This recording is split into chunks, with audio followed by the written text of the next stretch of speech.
New Thought Media Network. We are a global broadcast network of positive music, media, and entertainment, inspiring humanity's evolution along the journey of enlightenment and creating a world of love, peace, empowerment, and prosperity for all.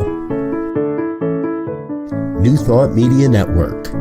Positively inspiring.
Why, hello again. It's me, Bonnie, your doula for grief. Welcome, welcome, welcome. Today is our 7th show, which I can't believe it. This has just been so wonderful and so magnificent. And I am just giving so much gratitude and love to New Thought Media Network for providing me with this beautiful platform to move grief from the shadows and into the light of our lives. And just to allow me to discuss the different forms of loss that can lead us to grief. And with that said, I realized that I have had 7 shows now. And I was so focused on making this show about you, the audience, in understanding the relationship of loss to grief, that I neglected to tell you a little bit about me, who I am. And so, with that said, again, my name is Bonnie Gonzalez, and I have been a registered nurse for, I'm telling secrets now, for over 40 years. And my specialty was always critical care, from critical care to the recovery room, from recovery room to home health nursing, which included hospice and palliative care.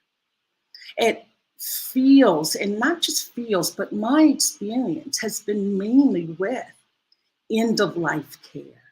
And I have learned so much from end-of-life care.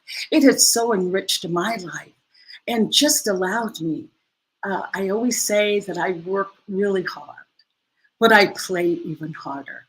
So being in those situations of life and death helped me put life in perspective and to have a balance. And I was going to say, not only death and dying, but just being with people as they go through different experiences, doing home health, dealing with people that are in the midst of divorce or in the midst of other anguish in their lives that has just led them to be in deep grief. So I feel that I am more than prepared to discuss this topic. And not only being a registered nurse, I am a grief coach. I studied at New Ventures West in San Francisco, really rigorous program, and no regrets there. Just has helped make me a really well-rounded and knowledgeable doula for grief. So I thank you for hearing that. Oh, the one other part I should share is that I am a mother of 4 adult children and 2 beautiful little granddaughters, or 1 little one and 1 big one. And I just have a most loving and kind husband And we're residing here in Jalisco, Mexico, in the Lake Chapala area. So your doula for grief is a world traveler or global citizen. So thank you, thank you. I just wanted to share that with you so that you can know a little bit about me, making me a real person, and really acknowledging where and how I came to this beautiful calling that I have said yes to with no regrets whatsoever. So with that, I'm going to shift gears and just shift right into our program today. I'm just super excited to be having this upcoming dialogue. So today's theme is redefining parenthood in the midst of the grief. Today we explore how parenting changes during and after the grief, and not to mention the grief involved. And my special guest was very dear to my heart, Dr. Gil Olmstead. And he will share his knowledge and wisdom on this important topic, which affects more than 40% of the population. So that's a lot of people out there that will be able to relate to this topic. So I just invite you, as this program is going on, please feel free to join the conversation, drop a question, a comment into the comment box or comment sections. So with that said, I am going to just move forward with introducing my guest, Reverend Gil Olmstead, who is a staff minister at East Bay Church of Religious Science. He is a licensed Agape New Thought Ageless Wisdom Minister and an Agape licensed spiritual practitioner. Reverend Gil is a spiritual student with a drive to see the world in ever-expanding circles of understanding. And also, he is one of the co-hosts on Rockin the Love that appears right here on New Thought Media Network every Wednesday at 12 noon Pacific time. So please help me in welcoming Reverend Gil to the stage. Yay! To the platform. Thank you. Thank you so much. Okay. Thank you for coming on. So good to be here. Thank you, Bonnie. Yes. One of the reasons, not the only reason, multiple reasons that I'm excited to have you here today, Reverend Gil, is because the guests I've had on in the past have been female and non-binary. And men, in my experience, grieve differently than women. So I thought this was broadening our horizon to hear it firsthand from a male. And so want to just welcome you with that. No pressure to go there with the male grieving, but that was one of the reasons that I was excited to give voice to both, the all sides. Well, thank you. Thank you so much. I appreciate that. And yes, I think you're right. I think there are differences in goodness, that's kind of something else, isn't it? I'm grieving my hair at the moment.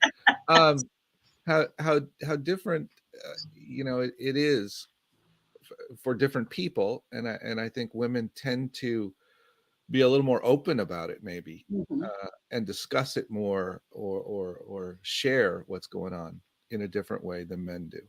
Mm-hmm. Yes, I've had a couple males say this, that for them it's difficult because they feel that they're always being looked at, always being judged and needing to meet a higher standard than women. But I want to hear your words. That's just what I heard. It may not be true in your case. I think it's more of an internalized, I can do it. And that's sort of how it is. I mean, I should be able to handle these things. And it's something that's sort of taught because of, you know, the setup that men somehow are providers and protectors and all those underlying things, which we all know are just ideas and in many ways have been blown up in terms of our culture, and not even really the way we operate, but they're still under there in terms of what, particularly, you know, folks our age who have grown up many years ago. You know, it was much more prevalent in the 60s and 70s than it is now. But it still exists. It still exists. You know, and we're sort of, so that thought of that I should be self-sufficient, I should make my own way, I should do all these things sort of affects then how we have permission or give ourselves permission to deal with loss in our lives. Thank you. I do want to hear about your experience with the shift in relationship with your children. Okay. After divorce, and I also was a divorced parent, so I think we have something in common along those lines. But I would love if you could share your story with our viewers. Well, thank you.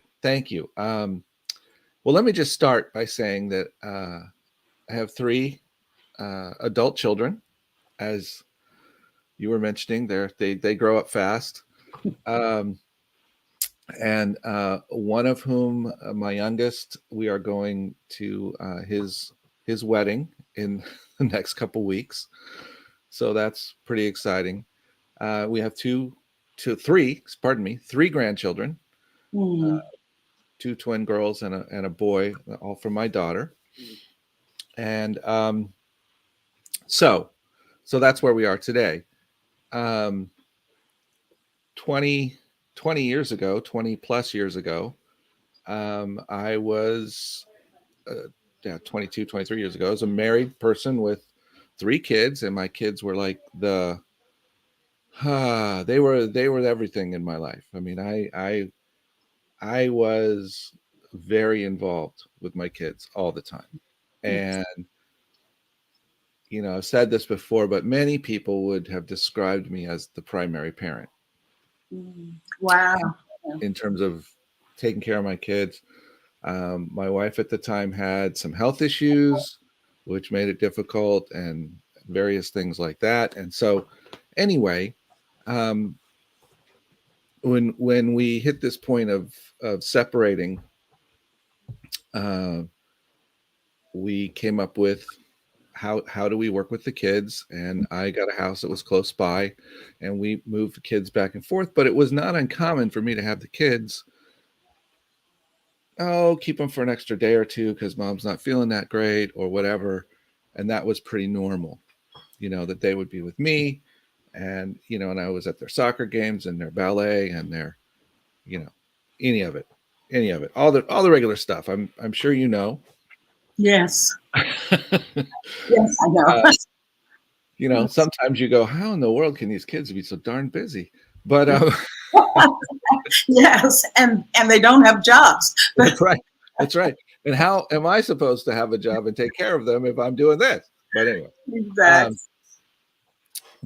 It was good. It was great.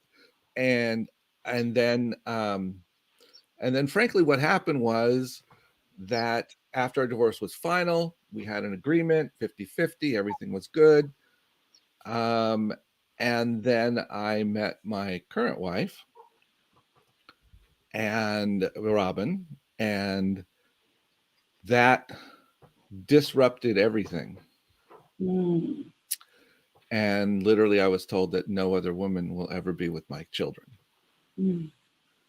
And so from that point forward, there was a vast amount of turmoil. There was accusations of serious impropriety. There were family court, and, you know, where you don't really, no one ever really says you did anything wrong, but they just say that because we think you might have, this is how it is. You know, there's never any chance to say. Psh. So anyway, so I went through monitored visitations and all of this stuff for over a year. And I finally said, I'm done. I don't think this is healthy for the kids.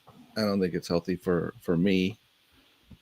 And I am not going to fight your petition to take full custody of the children. And interestingly enough, that resulted in major backlash as well, because of course that meant she lost a certain level of control. However, it also meant that I then didn't see my kids for a period of time. It took quite a little while before I was able to get to where we actually had some visitations and we could actually see them.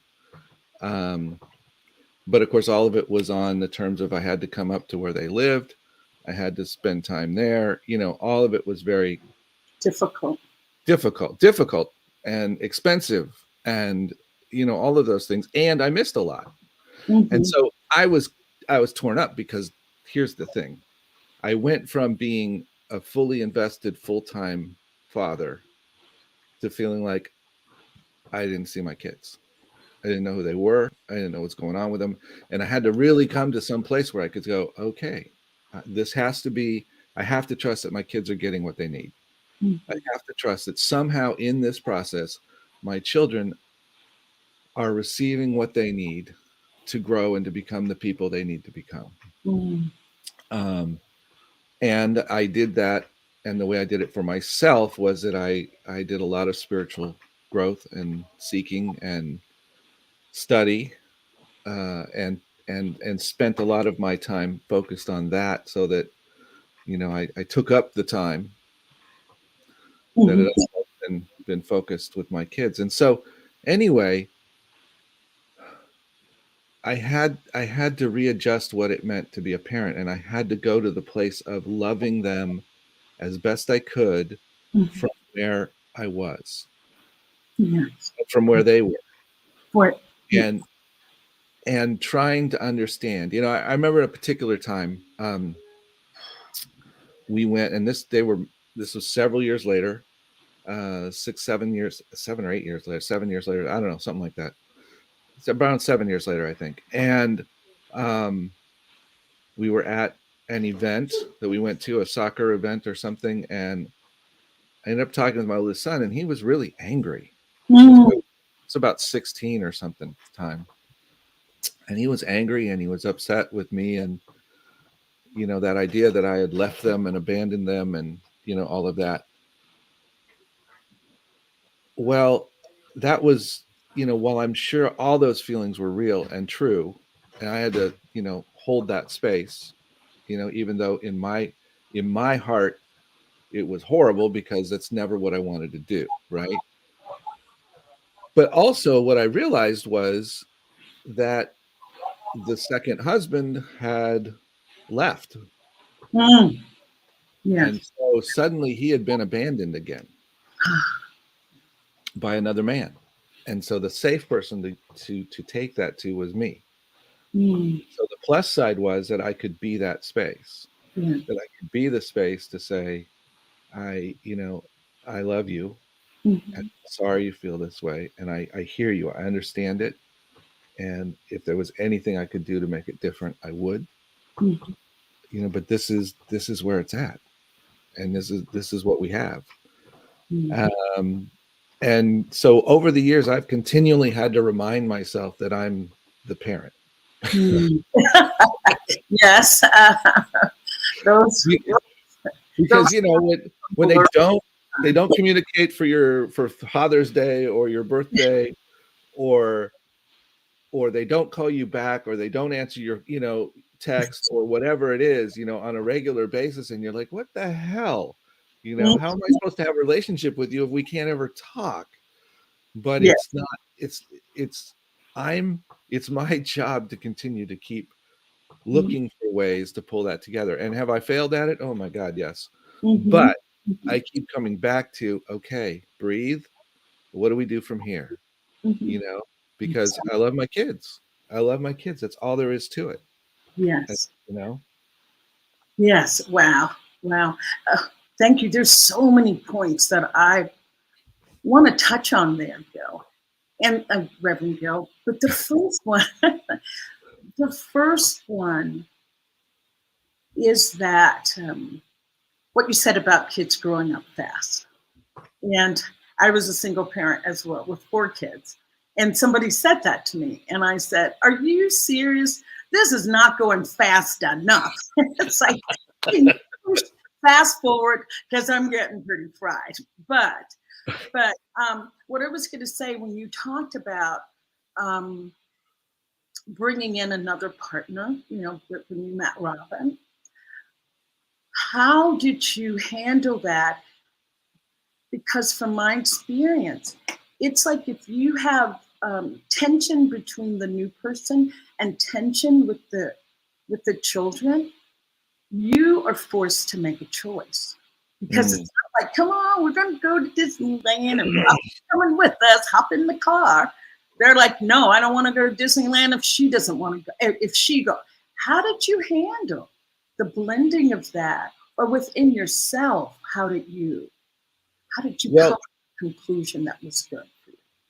Generally speaking, we didn't have that issue. Actually, the kids were very open. The issue was mom. And she would make it a point to call the kids anytime they were with us, have it, talk with them, make sure that, we knew that she was there all the time. Even though, we'd have them for 2 days out of the month, I mean, it's like, okay, they'll be okay for 2 days. Yeah. Okay. Nice. And it was her the issue was whenever we were trying to do stuff when everybody was in one place. And my own animosity and my own needing to work through my feelings of anger and stuff with her. And I had to, move to a place of forgiving her, because that's just what it was. This was the best she could do. This is the best she could do. And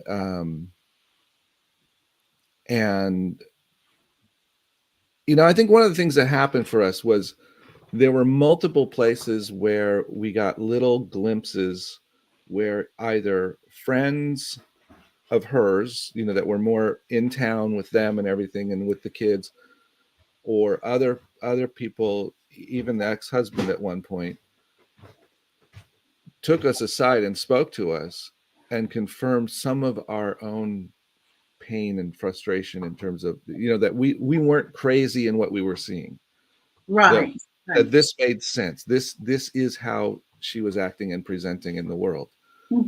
And so that opened up the space for us to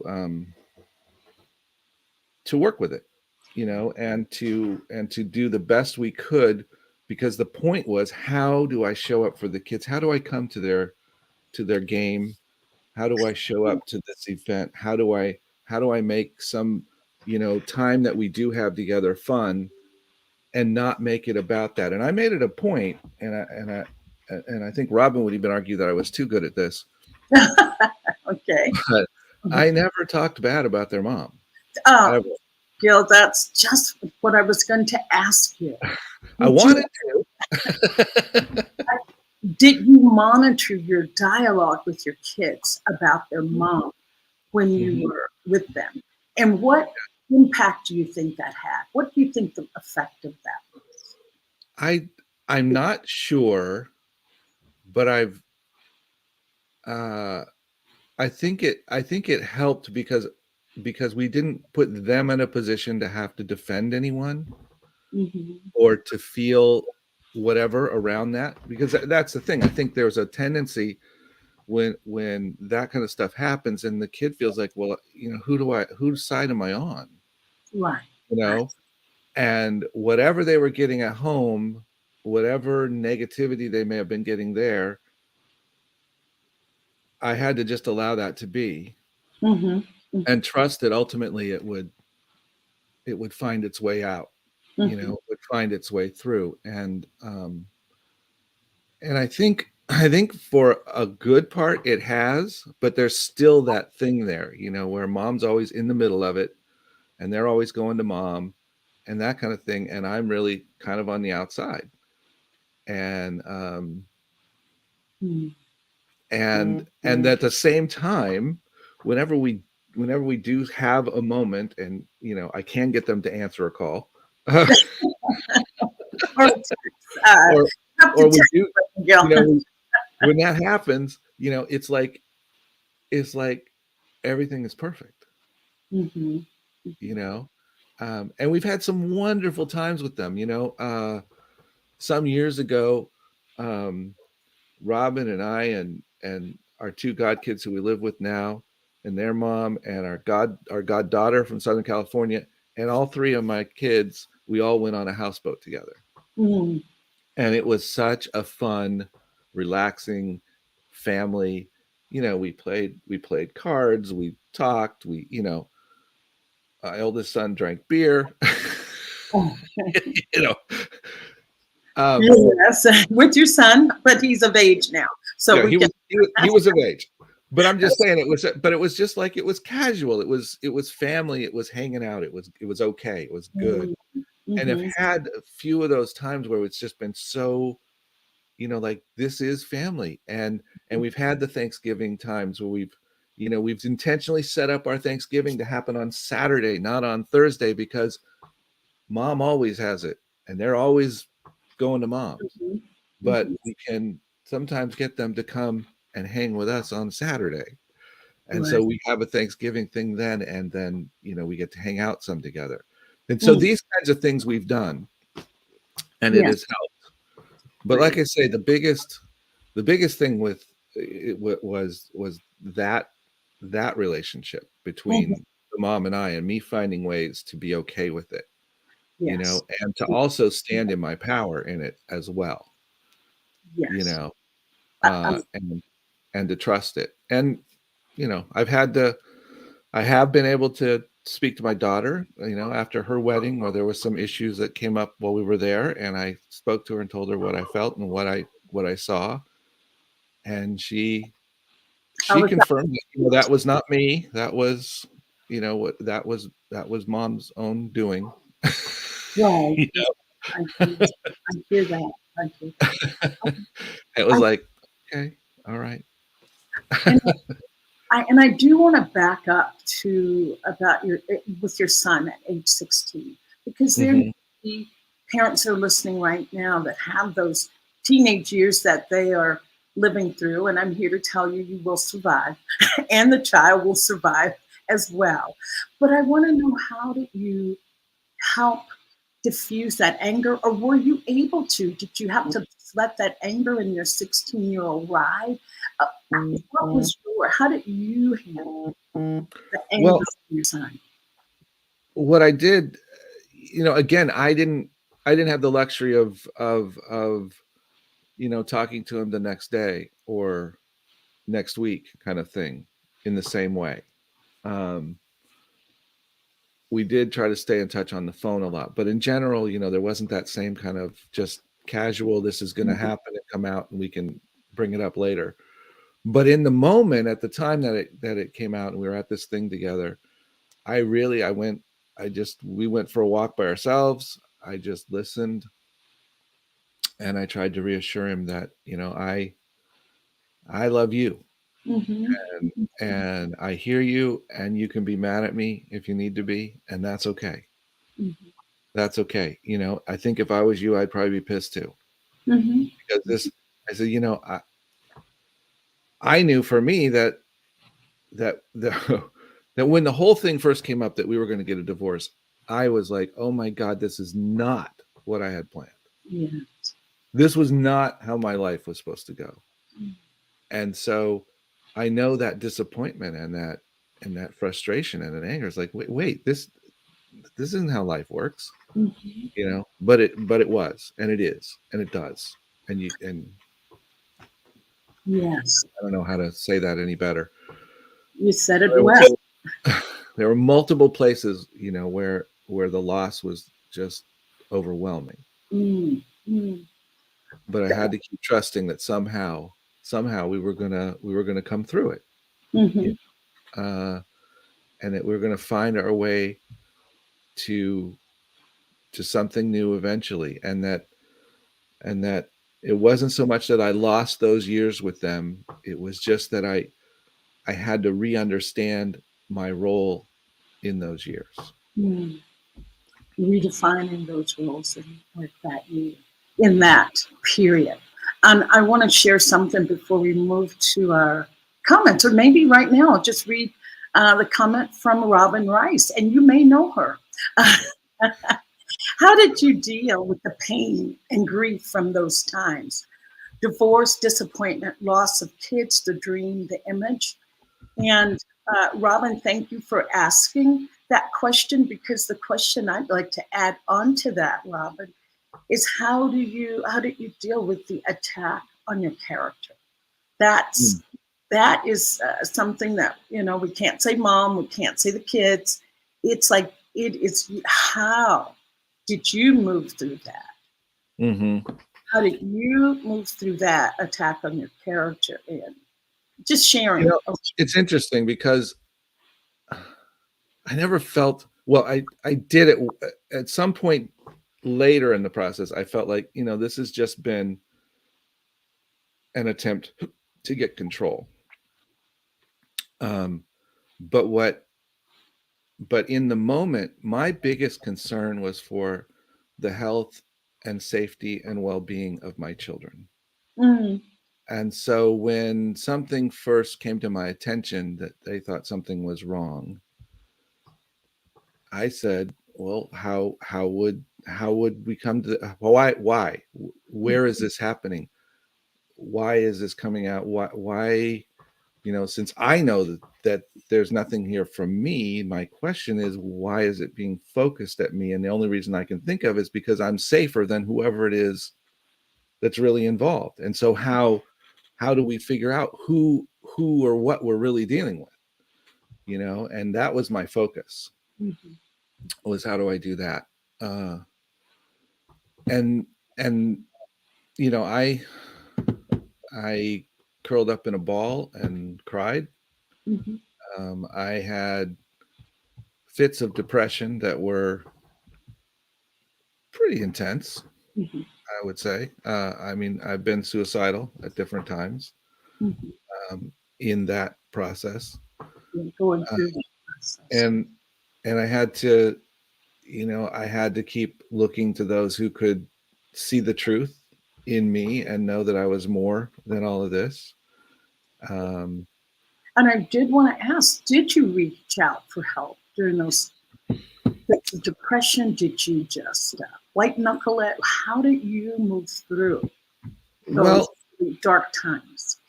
Like I said, I went through practitioner training and ministerial training. Yes, that'll move you in one way or the other. But no. And so I did some work with practitioners. I did some work with a therapist. I did a fair amount of white knuckling. I had friends, and probably most importantly, I had Robin and I think the biggest thing that Robin ever has done for me around this is that she doesn't let me believe my stuff. She sees, it doesn't matter how I act. It doesn't matter how ridiculous or angry or unkind or any of those things that I act. Robin never stops seeing who I am. Yeah, and reminding me of that goodness that she sees. And because she is able to do that,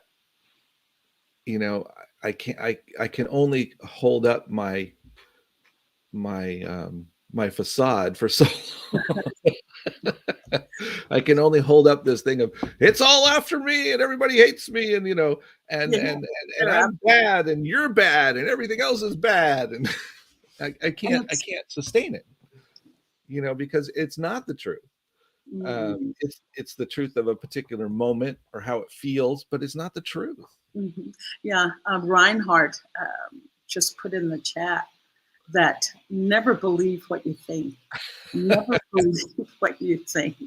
And that's back to the mind is like a neighborhood that's really bad. Don't go in alone. So make sure Robin is accompanying you.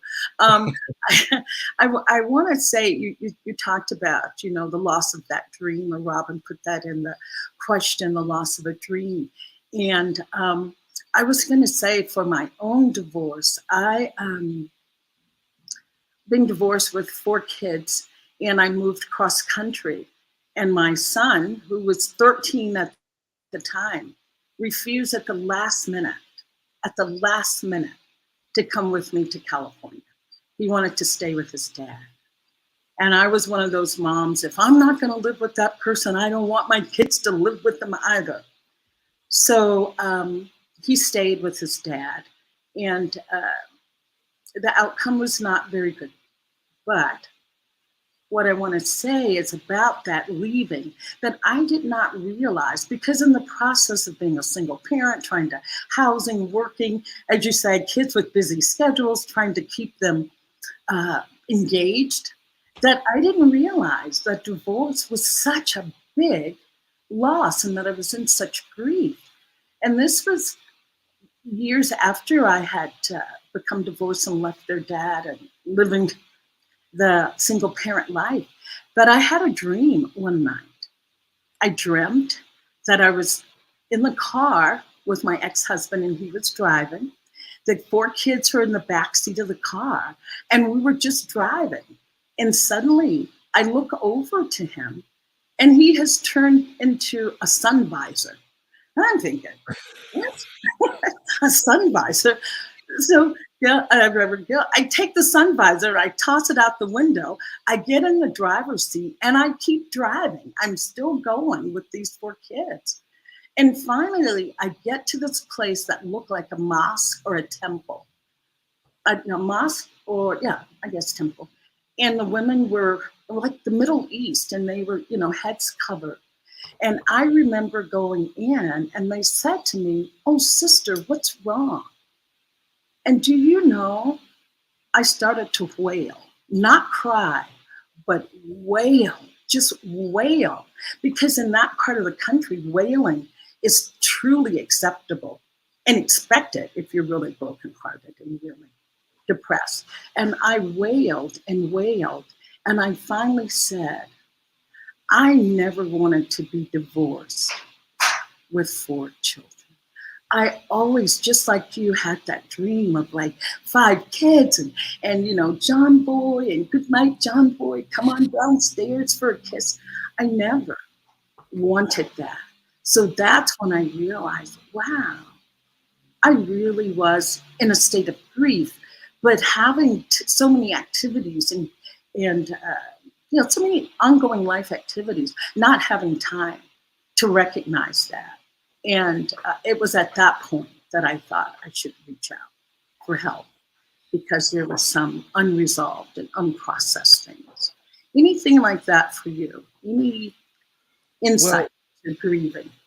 I can just, first of all, thank you. I hear that. I get it. I get what you're talking about.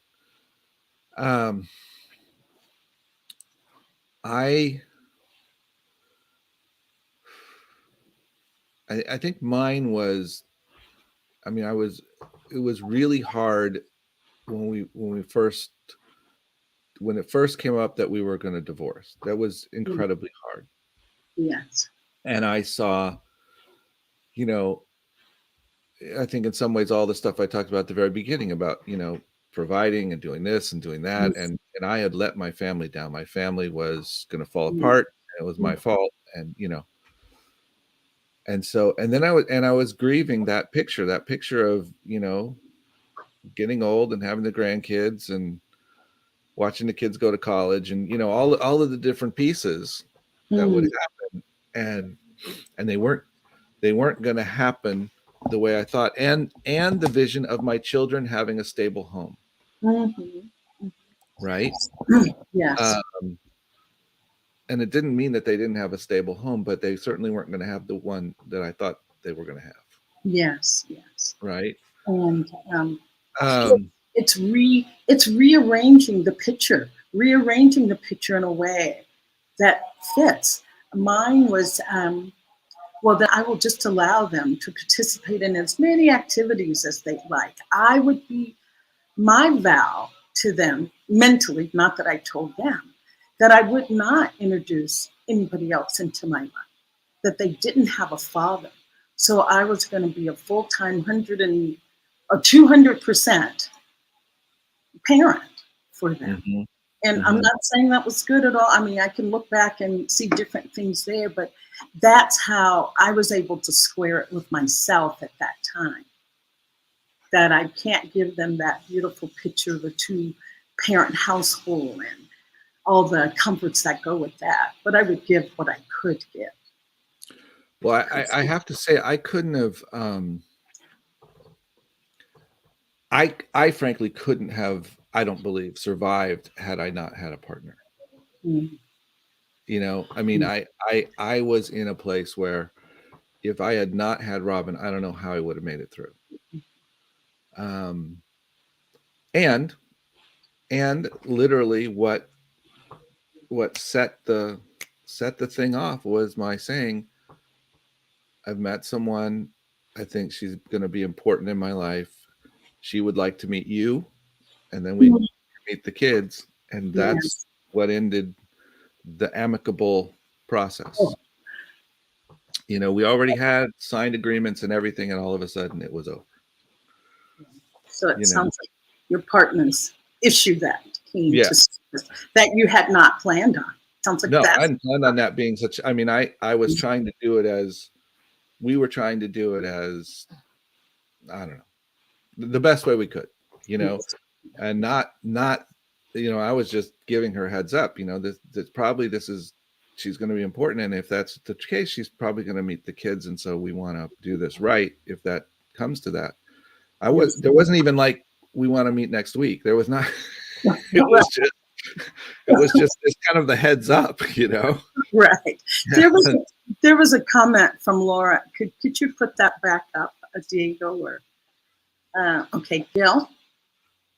How do we navigate our children wanting an apology, even if that's not in alignment with our feelings as a parent? That's a good question, Laura. You know, could I take? I think that. I was going to say, I think just briefly, I think that's the piece where I go, I'm the parent. As much as, you know, I want to know that's not right. And I didn't really do that. And that's not what it is. And whatever those feelings are, I have, or, you know, and they may be super legit, but how can I step up and find the place to be the bigger person to somehow hold them in that in some way, you know, and maybe I don't go, well, I'm really sorry for X, Y, and Z. I go, I'm really sorry. That's what's come up for you in this. And that's not the intention. And here's what it was, but I honor your feelings and I'm really sorry you're having those, you know, and I'd really like to comfort you in that somehow. Thank you, Reverend Gil. And that has come up for me as well. And do I want to say demand for an apology? With that demand came a time for me to look deeper within myself, to find my boundaries, to define how much, or to realize how much I have given. Not that it needs to be taken to that level. For me, I'm just keeping it in the eye.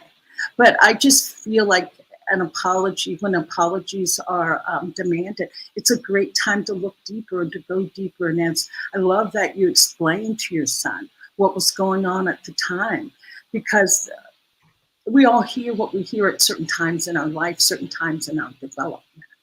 So for me, that was the perfect time to hear again what was going on at that time. And Reverend Gil, I think I said this to you, that people that don't have kids, I wonder who keeps them in check, you know, who or what makes them look deeper. So yeah, it's an ongoing process. Our children can really allow us to find deeper levels of ourselves, I think children either set us on a path for some really deep spiritual work, or they totally derail it. But it's well, that's a matter of perspective. Maybe the derailing had to happen, like Pima Chodron says, when things fall apart, that is the perfect time to put them back together. Yes, it is. Yeah. It is. It's the perfect time. And it causes us to grow, and we have to take the advantage of, okay, what am I to learn here? What is it that I can, if I can continue to grow, then I can continue to move into being the father, the better father that I would like to be. You know, I mean, if I refuse to look at those things and I refuse to grow, then I'm not going to offer them anything in terms of how they can act as they grow up and how they can work with their kids as they, you know, I mean, I'm not giving them anything unless I'm willing to grow. And I'll tell you, frankly, there have been a couple points where I wanted to talk to my kids. You know, I've wanted to talk to them for several years now, since they've reached adulthood, and sit them down and show them all the paperwork and go, here's what really happened. and maybe that time will come too. Right. And it hasn't come. And frankly, there have been times when I've been afraid to be honest with them. And that's one of my other growing edges, is growing into the person of being honest is a really important thing. Yes. You know, and so just because I'm afraid I'm going to lose something from them, or they're going to reject me, or, you know, I've got to move past that and become the bigger person, if you will, not bigger than them, but the bigger than I've been, so that I can hold that space and know that whether or not, you know, they come running to me and go, oh, Dad, that's thanks. Sorry, I didn't know, you know, or whatever. If they say, oh, Dad, go jump in a lake, that my telling them and being honest with them at some level is serving them and is serving me. Right. And then too, when you're talking about that honesty, Reverend Gil, I think too, when we offer an apology, being honest, I think before we do any of that, in my experience, asking myself, what am I expecting in return? Am I doing this to truly be open and giving? Or am I waiting to hear, oh, Mom, you're the best. Oh, my gosh, I couldn't have lived my life without you. What happens if they say, I'm even more angry now. This makes it even worse. So it's coming from, what is my intention with that explanation, in that, you know, apology. As I said, it comes back to looking inside. Laura had a question, and then I'm going to ask you maybe one last question. Or Robin had, Laura had a comment. Woo! She said, yes, Bonnie, I agree. Our children are fantastic invitations for healing. Healing or making the wound deeper. So, but we'll go with yes. Well, and I will just comment, you know, I know you mentioned Robin and I do our Rockin the Love show, and its premise is that it's about relationship, the joy of relationship. And every relationship we're in, no matter what it is, if we take it seriously, will call us to growth. Right? Because we're going to have the reflection back of who we are. We're going to, you know, and our kids especially. I mean, you know, you watch your kid and they'll do something and you realize, oh my God, that's me. You know, what was I thinking? Oh, that's a sweet Rockin the Love there. There we are. Oh, sweet. Yeah. But, you know, it's all about relationship, and we do it in our primary relationships. We do it in our parent and child relationship. We do it with our parents, and I mean, it's all places to grow. Wow. Gil, this time it's just flying past so quickly. So 2 quick questions, and I'll just read us a poem. Okay. And this has just been beautiful sharing this time with you. I've had dreams about this interview today, and it's just all been good, and I'm not disappointed. Okay, I want to just ask you, what could someone have said to you that would have made you feel better going through what you went through?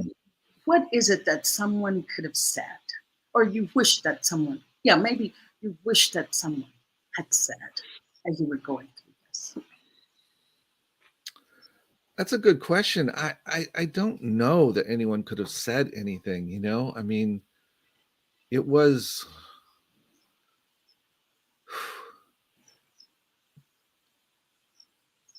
I think the biggest thing was trust it and let it,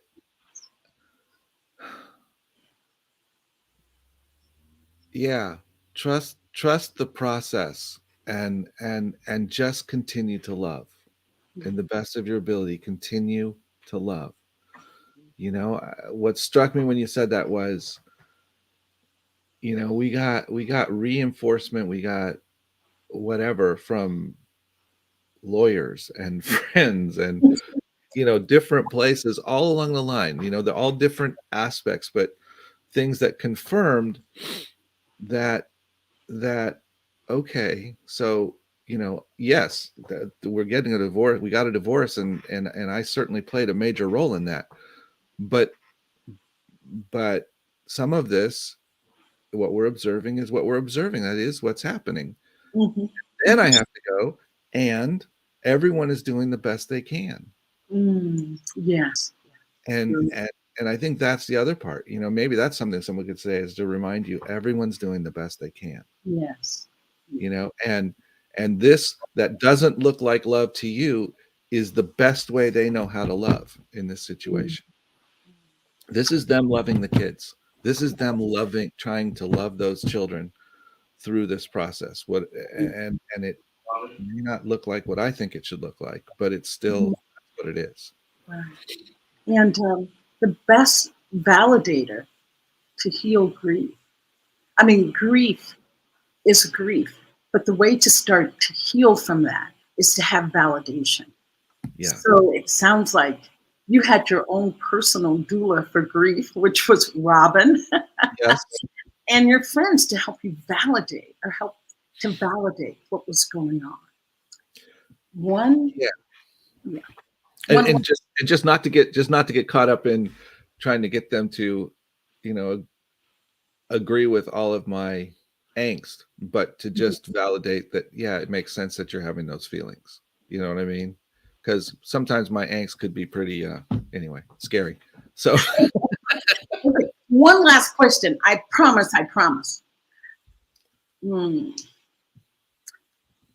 Where can you be more kinder to yourself in this process? Where can you be kinder to yourself in this process? If you're one of those parents that's right in the middle of it, the court battle, the kids being angry and yelling, where can you be kinder to yourself? I think for me, it would be to continue to look at where you've been and where you are. Because one of the things, that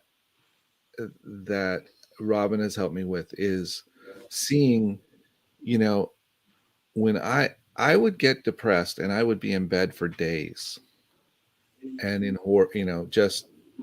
I literally wouldn't get out of bed for 2 or 3 or 4 days.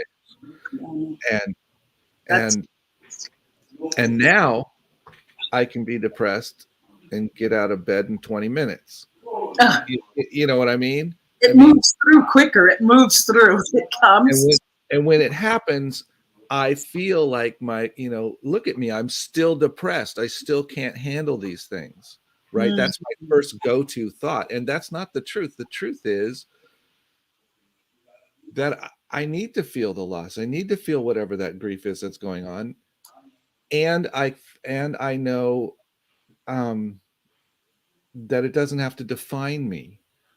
It doesn't have, none of it has to define me. So, when you're in the midst of this isn't defining who you are. This Feels is like it, but yeah, it may feel like it, but these are feelings, and the biggest thing is to love yourself, to find out how to love yourself. And some of that is,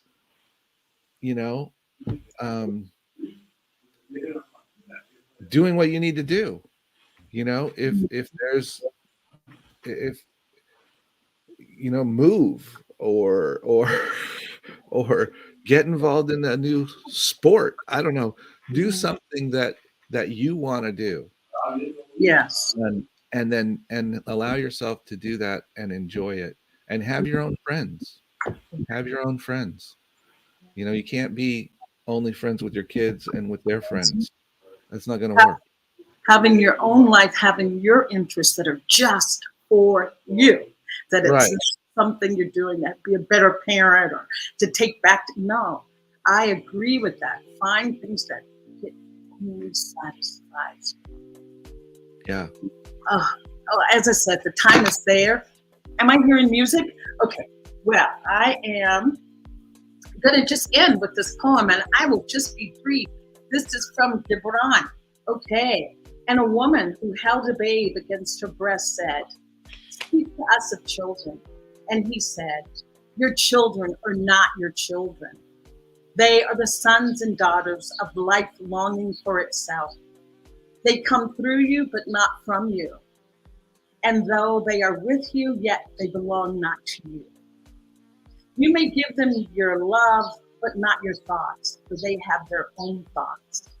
You may house their bodies, but not their souls, for their souls dwell in the house of tomorrow, which you cannot visit, not even in your dreams. You may strive to be like them, but seek not to make them like you. For life goes not backwards, nor tarries with yesterday. You are the bows from which your children, as living arrows, are set forth.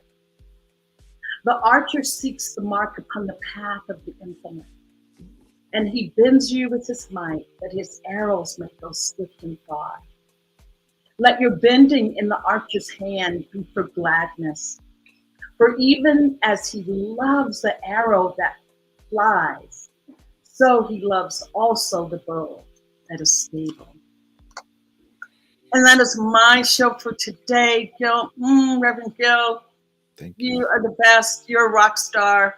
Please join Reverend Gil and his beautiful wife, Robin Ownstad, on Wednesdays at 12 noon on New Thought Media for Rockin the Love.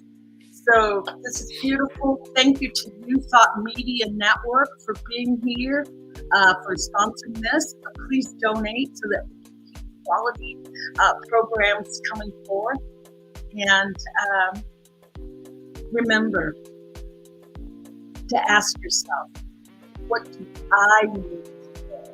What do I need? And go and do whatever that is. Thank you so much.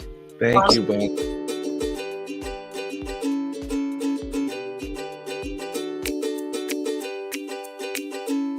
Thank you, Center for Spiritual Living Denver, for your continued support. Thank you, Center for Spiritual Living Midtown Atlanta, for your monthly contribution. Thank you, Center for Spiritual Living North Jersey, for your monthly contribution. And please help us welcome Center for Spiritual Living in La Mesa, California.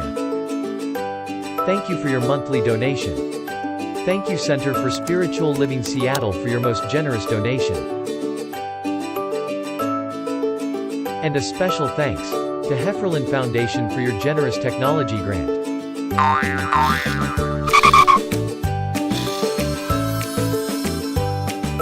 And Suze Ajit, thank you for your very generous donation. And a super special thank you to Dr. Tracy Brown, RScP. Thanks for being a super donor.